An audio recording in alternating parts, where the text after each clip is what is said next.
Hi guys, this is Tizane and you are watching Channa Channa Channa podcast.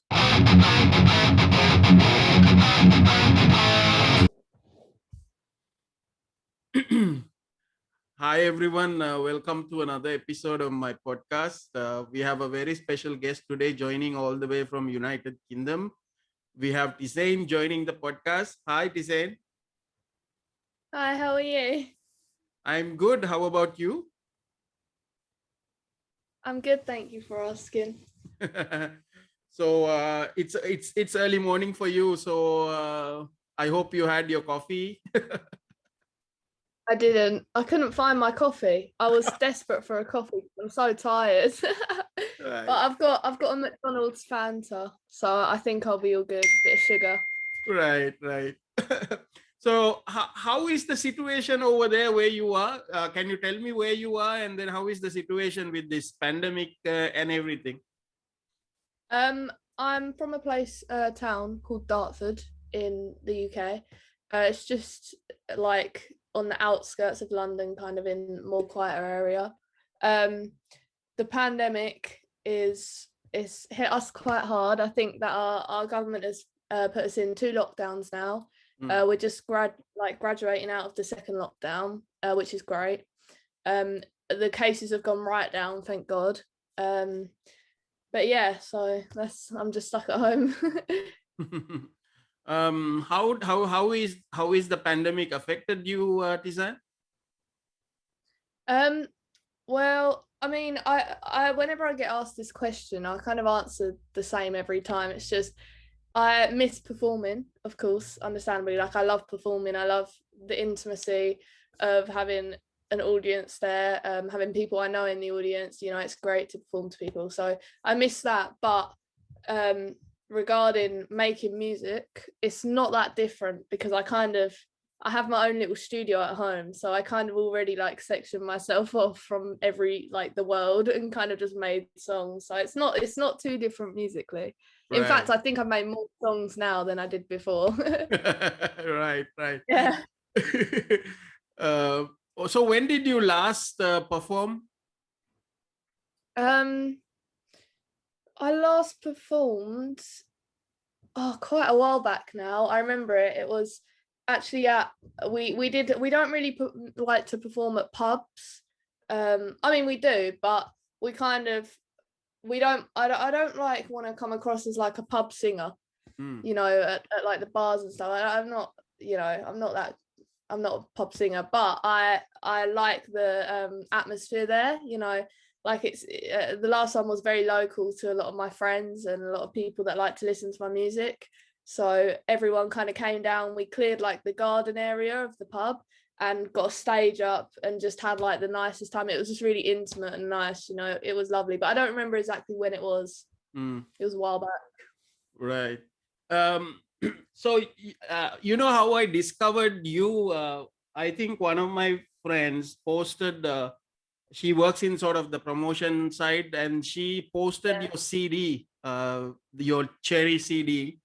And Yeah. so I was curious about the CD. So I went and checked the, YouTube to just search your name. And then I was looking at it. And then I came across this video, this shining and Oh, and then I was so amazed with that video, and that's how I saw, and then that's how I sort of approached your management, and I wanted to talk to you because I went through all these videos. We can probably talk yeah. about those things later on. So uh, Sure. can you tell me a little bit about your childhood and your like earliest memories of music? Yeah. I mean, I I literally for as long as I've existed, as long as I can remember, I've sung. There's actually um a video of me on YouTube floating around somewhere when I was 6 singing.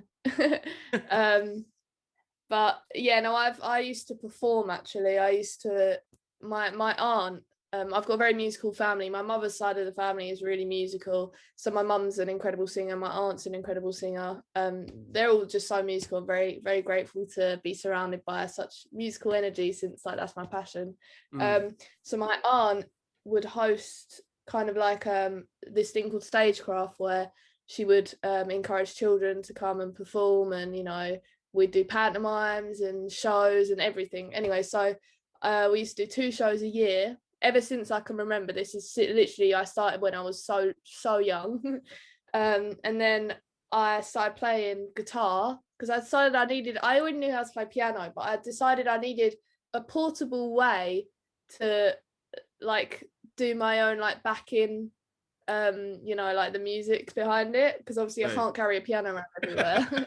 So yeah, so I learned guitar when I was 10, and it was really sort of one of them things where it's like very natural. I remember learning 3 songs on the first day. My family were like amazed. They were like really shocked because that was my first time picking up a guitar. But yeah, ever since my whole childhood, it's just been filled with music. I love it. Right. So what were the like earliest music that you remember that you were like into? My mum always used to play Kate Bush. Kate Bush is really cool. I think that's kind of helped me, inspire me to kind of be like myself, not to feel like I need to fit into a genre or anything. So I mean, it's quite hard, like in the music industry, to be a little bit different. Like it's quite hard because I don't want to be the same as everyone else with my music or how I am. So I try and make my own. It's all my own sound, and I produce it all myself and everything. So I think Kate Bush, listening to her growing up, definitely kind of inspired me to be like that. But yeah, that's probably my biggest inspiration, like from a young age, was my mum just playing Kate Bush. Right. So how young were you when you wrote your first song? Oh god. My first serious song, I was like, I think I was like 12. I have a very vivid memory of being at my aunt's house, my aunt's old house. So I was quite young, and my mum was really happy about this song that I'd written on the guitar. I was playing it really badly, and she was just going, she needs, like, you need to play this song for them, you need to play this song. I don't even remember how it goes. It wasn't good. But it was probably around 12 was like the first serious song I wrote. Right. Yeah. Yeah. So I read somewhere in the internet that I think one of those interviews that you did, so there was an article about it, and then it described you as Kate Bush meets Billie Eilish. That's how sort of they Yeah. had the title, right? So Yeah. do you listen to the new music like Billie Eilish and others? Yeah, of course. I mean, I have my kind of the music kind of side. Like I like to listen to older music, but I definitely keep up with newer music. Billie Eilish is awesome. I listen to Phoebe Bridgers. She's a really big inspiration to me at the moment. I got into music not that long ago, and it's very very me, like the sort of thing that I'd enjoy to listen to, sort of thing that I'd love to write. So Phoebe Bridgers, she's a nice modern artist. That's definitely someone that I've been keeping up with. But yeah, no, I definitely keep up with the today's music. There's only certain stuff that spark my like brain though, that make me be like, I've got to play this on repeat every single day of my life. Right. But yeah. Yeah, because when I'm listening to your music, I sort of see that sort of that mysterious sort of thing that Kate Bush also has in her music. So you, right? Yeah, it's very unique because I also get sort of a vibe of Amy Winehouse. Remember, I mean, probably not the style, but the way you perform, That's it's awesome. like very Amy Winehouse. I sort of get that feeling when I listen to your music. Thank you. I appreciate it. That's good to hear. So I also read that you had some challenges, you had some struggles through life. So can you tell me a little bit about what you can say and how did you overcome these challenges? Yeah, for sure. I mean, I think that every person everyone just goes through kind of a period of their life where, you know, you kind of have a little struggle with mental health or things like that. And I definitely think that at least once in everyone's life they've experienced that.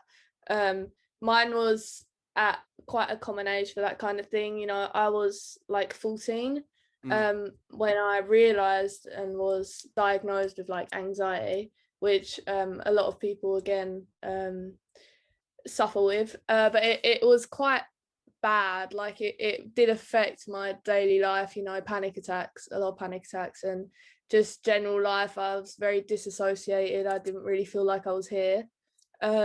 That kind of spiraled into, you know, that you get the side effects of that, which is like being a bit depressed and just struggling with a lot.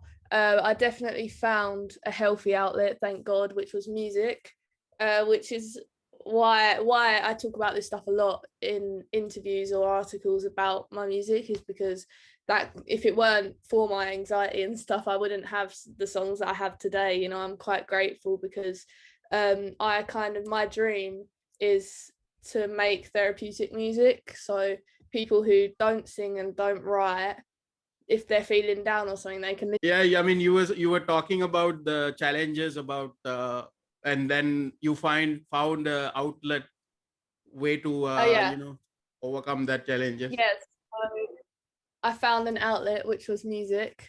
So thankfully I found a healthy outlet, because I know a lot of people struggle with that, and they can find certain unhealthy outlets that, you know, I'm just really grateful to have music, really. But my dream is for my music to be quite therapeutic. So if someone who is struggling but can't write or sing, or just doesn't enjoy to, they can just listen to my music and maybe feel like it relates to them, or they interpret it a certain way. I really want to make like therapeutic music. But yeah, I've definitely experienced a fair amount of challenges, like mental health wise, and yeah, I'm really grateful to have music to outlet that into. Right. So Tizane, you were like always serious about music, and you always want to pursue this. When did you like had that you sort of urge that, okay, I want to become, you know, performer, I want to write songs, and when did that sort of happen? um I mean, I always, literally for as long as I can remember, I always wanted to make music. I wanted to be a singer. That's what I wanted to be. I used to literally, I used to have conversations with my mum when I was really little. Like, I have memories of talking to my mum being like, I just really want to be a singer. You know, you have that kind of aspiration when you're little, where you kind of want to be something incredible. And the singer would be, it's a very difficult thing to be, of course. But as I grew up, I got to around 14 and I started producing quite serious songs, and I practiced my producing because it was really hard and it took a long time. You know, every song that I'd make, I'd learn more about producing, because it was really difficult at the time. Anyway, so I started making songs, and I decided when I was 14 to make an EP called Fragile. And I didn't expect any listeners, anything. I just kind of did it for myself, just kind of to make me feel better and feel like I've done something, you know, musically. Anyway, so I went into college. I gave myself some time before releasing an EP. I went into college to study music. I didn't enjoy it, so I dropped out. Went home, made more songs, and then I met my manager George, and I don't know what I'd be doing if I didn't meet George, but he definitely changed my life musically, and now obviously the EP turned into an album, and now it's out, and yeah. Right. So, can you tell me about your manager? I give a little bit of background about George. This is George Kimpton, right? Yeah, George Kimpton, he's great. He has worked in, I mean, he knows more about it than me because I'm a bit slow. I don't really understand. He speaks so intelligently, like the words he says, they just don't go in my brain because they're so big. Right. he's he's so smart. But Yeah, he's worked in the music industry for a really long time. He worked with Kylie Minogue, quite a few quite big people. And when he found me at a pub singing at an open mic, he wasn't looking to find an artist to work with. He wasn't actually like kind of putting all of his. I don't think he was working with any artists at the time. But he went down to the pub to have a drink with his friend, and then he found me, and he was desperate to work with me, and I said no. And then I said no because I'm not really stuck up. Just because when you go to these open mics, you occasionally get someone come up to you, like quite often actually, someone come up to you and be like, oh, I can make you famous, or I can, I can manage you and stuff, and they make you pay. So it's just, yeah. Right. I just said no. I was like, I'll think about it, but I don't think so. And then I realized that he was more serious when I went to the next open mic there, because I always went to the open mics there, and he was there again, and he was going, oh, can I just talk to you outside? And I was like, I didn't know him. So I was like, all right. So I went up to my dad and I was like, Dad, this man wants to talk to me outside. And my sister was like, okay, I'll go out there and I'll like sit nearby and just I'll just listen in just to make sure everything's all right. And I'm like, okay. So I went out there. I was really nervous at this age. I was like, I think I was like 17, 18. So I was quite a nervous person. So I was like, all right. So I went out and sat with him, and he just went on at me. He was just saying, I love your music, I love your voice, and you just need to work with me. This, I promise you, I'm serious, and all this. And eventually me and my whole family, we all caved in, and I went and had a meeting, like we went to a restaurant and just kind of had a chat. And he was really serious, and I'm really grateful to have met him, because he is like my family now. He's like one of my closest friends as well as my manager. He does a lot for me, like musically. He's just really, he's a great person. Right. Yeah. So I was looking at, Spotify. I was listening to your music in Spotify and also checking out the YouTube videos. I came across this video which was not in your channel, but it was in a different channel. There was this video, Gods of Karma Wow. demo. Yeah. Wow. That's an old one, that is. Can you tell me about that song? Yeah. So I made that song a long time ago, and I loved it. I made it, and it was kind of like the first kind of upbeat like song that wasn't all upsetting and sad that I made, and I loved it, and I played it to my family loved it. I played it to my extended family, like my aunts and uncles, and they all loved it, and they were like, this is amazing, you need to call the album God of Karma, you need to do this. Eventually we didn't end up releasing it for really complicated reasons that I won't get into, because I don't really fully understand it myself. It's just all complicated stuff. But we couldn't release it, which is unfortunate, because I think that if I was to come back to that song now and work on it, I could make it even better. I just think, like, now listening back to it, I'm like, that wasn't even that good. Like, that wasn't even that good of a song. But at the time, I was like, this is great. I love this song. This is the best song I've made. But if I went back to it now and worked on it, maybe I will one day. Maybe I'll come back to it. That'll be cool. But at the time, we were planning on releasing it, so we released the demo version on YouTube, which is the one that you found. Yeah. And then that's it. We just didn't do anything else with it. Right. So you said you were sort of working on an EP, and then EP became an album, which is the album Cherry, right? So when was the Cherry album released? The Cherry album was released, I don't remember the exact date. It was really not as in like a I don't care about it way. I really cared about it. I was so excited for it. I think it was the 26th date is in my brain. I think it's 26th of February, but I'm not 100% sure, only because the days kept changing because of lockdown. We had to keep pushing it back, so there were so many dates that it's hard to remember them all. I'm like 90% sure it was the 26th of February that it came out, but it was planned to come out a long time before, but we pushed it back because of Corona. And I'm quite grateful that we did, because I got to chuck on another song. I got to like last minute be like, I've just made a song, can we put it on the album? And yeah, so that was good. But yeah, 26th February, I think.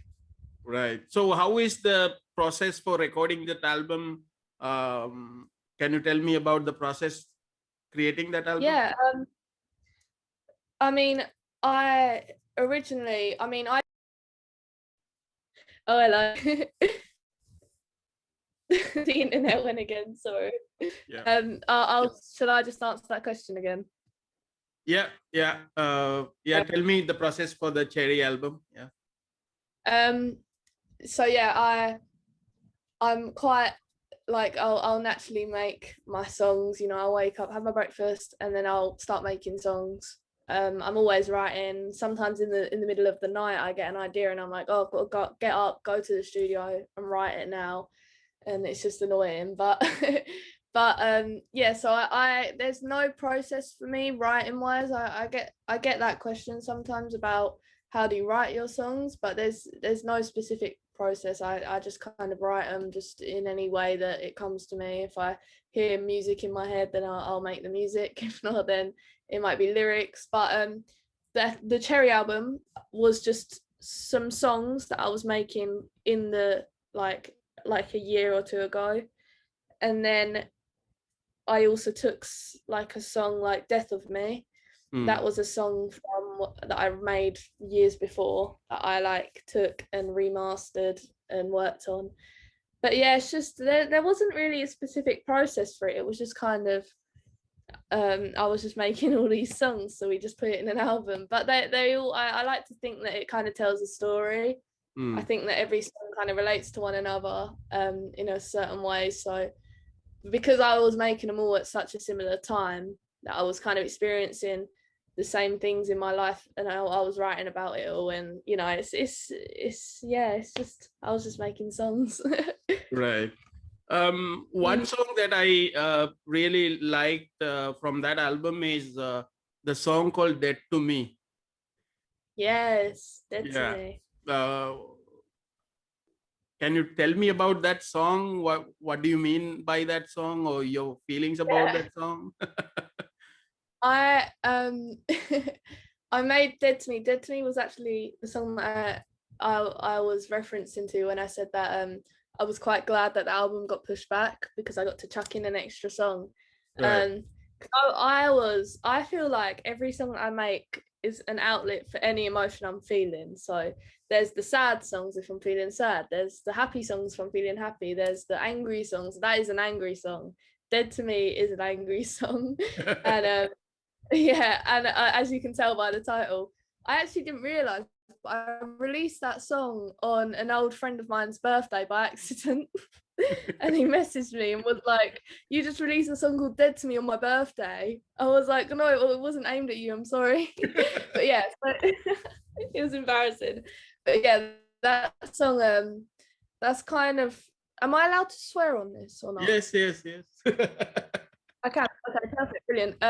Yeah, it's kind of like a bad bitch song. I mean, I have a few songs on the album like Are You Bad, Dead to Me, Choke. They're kind of like bad bitch songs where it's just kind of like me talking down on someone rather than talking up at someone, you know what I mean? Like Dead to Me is definitely one of them. It's just an angry song. Just I can't, like, I don't really, there was specific things going on in my life that made me angry, but I won't get into that. Right. However, I like to write my songs so people can interpret them however they want.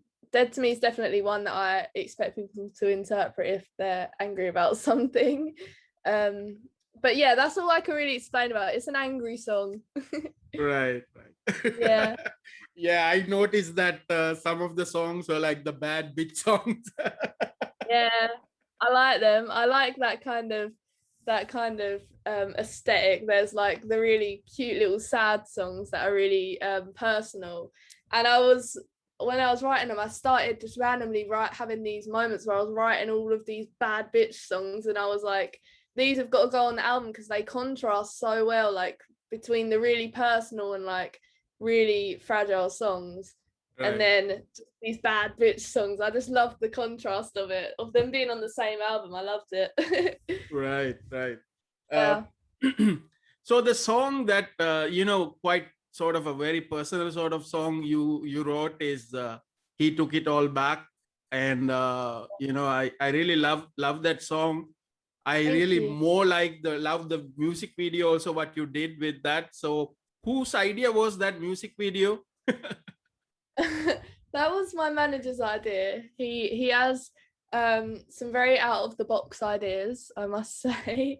Yeah, But I liked it because it was, to me, I didn't want to make just the same. Like, if you hear another sad love song or whatever, then there's always a sad love song video for it. So the reason I was like, yeah, let's do this really crazy idea of copying The Shining for a really sad song that's really personal to me, yeah, the reason I did that was because it was so different to what everyone else would be doing, and just the way it was shot. It's almost funny, yeah. but like I like it. I don't want my managers to get offended at me calling it funny, but it's a little bit humorous to me. It's quite light-hearted video to such a sad song. It's just interesting to me, really. Yeah, I mean it had that iconic, the twins, and then the boy who Yeah. riding the tricycle, and it's like you guys got it really nice. Did you know Thank that? you. Have you watched the Shining movie? Yeah, of course. I actually I've watched it in the past, and then I did my research for the music video. When my manager had that idea, I watched it a couple times again before that, just so that I had it all in my mind. Right.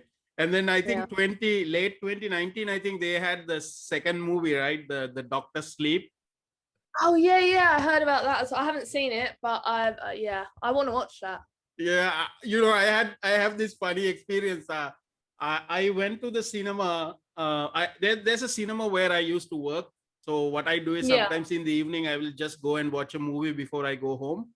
And when I Nice. Yeah. went in, okay, so the Doctor Sleep was showing on that week. I went there and nobody else were in the cinema, just me. And Yeah.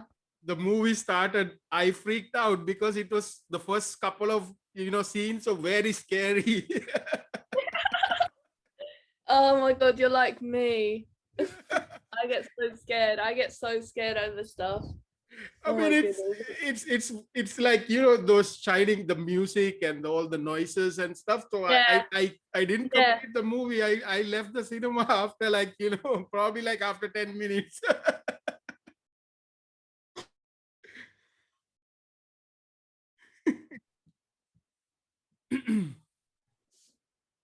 Oh, we're unfrozen. Sorry, you froze for a minute. Yeah, Oh, that's funny. I would be the same. yeah. I think I need to watch that also. Probably just watch it home so that it's it's not that Yeah, going you to be need that to scary. like you need to have all the lights on in your house, and you need to have someone there. You can't be alone, cannot be alone, and Right. then watch. That's what I'm gonna do. That's what I'll do with it. Yeah. So what's happening? What are you working on now? Are you promoting the album, and any plans for shows or any idea what anything you will do, live streams or anything? um, well, I mean, I've been during the last kind of lockdown when the rules eased. Me and like my manager and my videographer and my makeup artist, we all kind of teamed together and started doing kind of like a show, like me performing, but on YouTube, because Mm. obviously we couldn't do it in real life. So yeah, I expect that we'll continue to do those until we can go out and perform. I cannot wait to go out and perform, because I love doing my YouTube videos where I'm performing, but it's just different because there's no intimacy, because there's no audience, you know. Right. So I'm not sure when, because obviously I don't know the exact dates, because they change with lockdown, you know. When all the rules will be fine again, they change all the time. But right now what I'm doing is I'm making songs because I literally I can't not make songs. I just can't not. I plan to give myself kind of like a little relaxing kind of holiday after releasing the album, but it didn't happen because I'm still making songs. But we're definitely doing a lot of promotion, you know, like interviews like this. They've been really, really fun. I love talking. I just like talking. And yeah, I'm just keeping myself busy. I like to be busy. I don't like to be bored. So yeah. Right, right. Um, I wanted to ask you this earlier, but I forgot. So, how did you settle on the name Tizane? Zane, I get this question as well quite often because it's such a weird name, but it's Right, actually it's my middle name.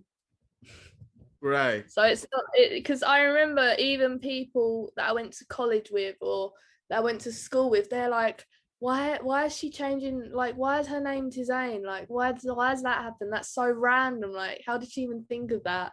But nobody really realized that that is my middle name. So all I've done is just use my middle name. Everyone's like, what is she doing? right. It's so dumb. But yeah, no, it's a weird name. I understand because it is a weird name. You can blame my mum. She named Right. me. So yeah.